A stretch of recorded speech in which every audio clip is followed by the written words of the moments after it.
जय श्री राम भक्तों। एक बार महान ऋषि नारद मुनि बैकुंठ गए और भगवान विष्णु से पूछा, हे भगवान, भक्तों की संगत में रहने के क्या फल होते हैं। भगवान ने मुस्कुराते हुए कहा, हे मेरे प्रिय नारद, पृथ्वी पर एक वन में जाओ। वहाँ तुम्हें एक बरगद का वृक्ष मिलेगा जिसकी बाईं शाखा पर एक तोते का घोंसला होगा। घोंसले में एक नवजात तोते का बच्चा होगा। उस तोते के बच्चे से यही प्रश्न पूछो, वह तुम्हें उत्तर देगा। नारद मुनि ने भगवान विष्णु के निर्देशों का पालन करते हुए वृक्ष के पास गए। उनके पहुँचते ही एक अंडा फूटा और उसमें से एक नन्हा तोता निकला।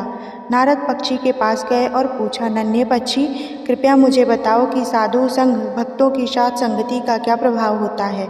जैसे ही ये शब्द कहे गए, नन्हा पक्षी वहीं गिर पड़ा और मर गया।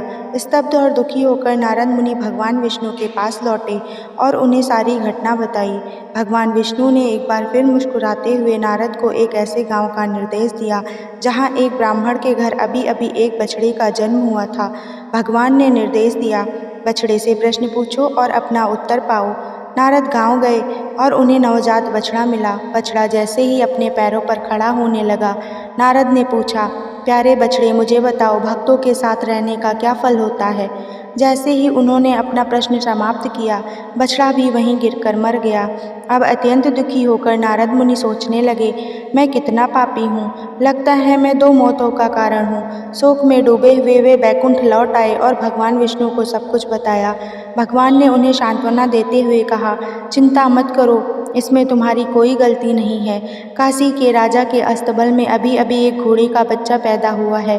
जाओ और उस घोड़े के बच्चे से इसका उत्तर पूछो। संकोच करते हुए लेकिन आज्ञाकारी होकर नारद अस्तबल में गए और सावधानीपूर्वक घोड़े के बच्चे से वही प्रश्न पूछा। पहले की तरह ही प्रश्न पूरा होते ही घोड़ा का बच्चा मर गया।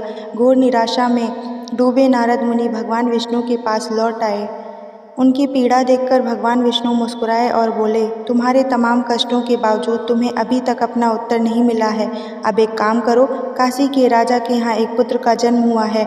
जाओ और उस शिशु से अपना प्रश्न पूछो। एक और मृत्यु का कारण बनने के भय से नारद ने विरोध करते हुए कहा, हे प्रभु, बस, मैं अपने कारण और मृत्यु नहीं चाहता। मेरे प्रश्न का उत्तर ना दिया जाए। मैं पहले से ही अपराध बोध से ग्रस्त हूँ। मैं किसी राजकुमार की मृत्यु का बोझ अपने अंतरात्मा पर नहीं लेना चाहता। लेकिन भगवान ने नारद को आश्वासन दिया, इस बार तुम्हें अपने प्रश्न का उत्तर अवश्य मिलेगा।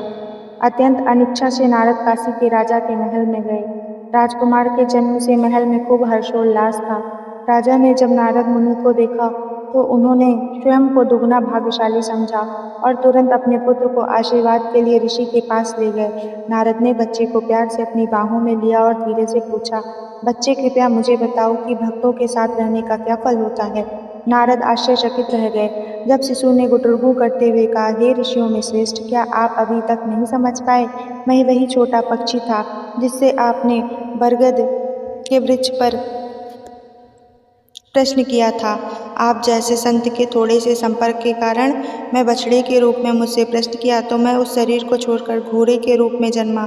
फिर आपके थोड़े से संपर्क के कारण मुझे काशी राज्य के राजकुमार के रूप में सबसे अनमोल मानव रूप प्राप्त हुआ।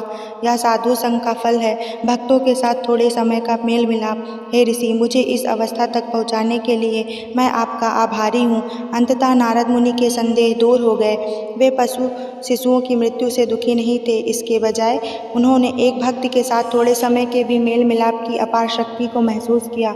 उन्होंने राजकुमार को आशीर्वाद दिया और भगवान की महिमा का गुणगान करते हुए प्रसन्नतापूर्वक अपने मार्ग पर चल दिए। यह कहानी भक्तों के साथ थोड़े समय के लिए भी संगति करने की परिवर्तनकारी शक्ति को खूबसूरती से दर्शाती है।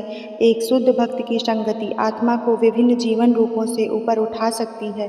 अंततः मानव जीवन की सर्वोच्च उपलब्धि आध्यात्मिक ज्ञान और ईश्वर के साथ घनिष्ठ संबंध की ओर ले जा सकती है। ऐसी ही जानकारियों के लिए हमारे चैनल को लाइक, शेयर, कमेंट और सब्सक्राइब करना ना भूलें। धन्यवाद।